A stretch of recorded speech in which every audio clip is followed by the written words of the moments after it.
Alrighty. This is day 30 for AMI for physical science, 9th grade. And this is for Friday, May the 1st. And I'll start by reading you the question. It says, sound is a mechanical wave because it needs a medium to travel.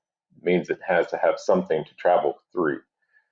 But sound is not a transverse wave. Sound is a longitudinal wave. The speed of sound depends on the medium it travels through. The temperature and humidity of the air affects how quickly sound moves. The speed of sound in dry air changes as the temperature changes. And if it becomes wetter, it changes as well. Use the graph to answer the questions. So a couple of things to take note of here. First of all, notice that none of this actually matters as far as answering the questions they're asking you here. So in that sense, you can ignore it. It is kind of interesting though, because sound, when they say it is a transverse wave, it's not a transverse wave, it's a longitudinal wave. It means that it works like this little spring right here, where actually you are squeezing the air. Particles in it are being squashed closer together and further apart, and that ripple is passing through the air. So it says, what is the speed of sound in air at -10 degrees Celsius? Speed of sound in air at -10 degrees Celsius is blank meters per second. So let's go across over here, and you see here that the speed is on our upright and the temperature is across the horizontal.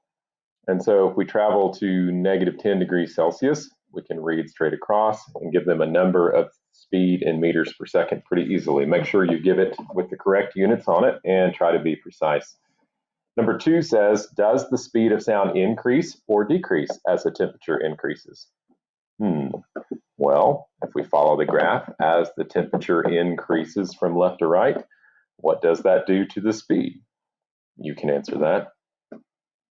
And number 3, what might be the speed of sound at 40 degrees Celsius? They love doing this to us, don't they? The speed of sound at 40 degrees Celsius is blank meters per second.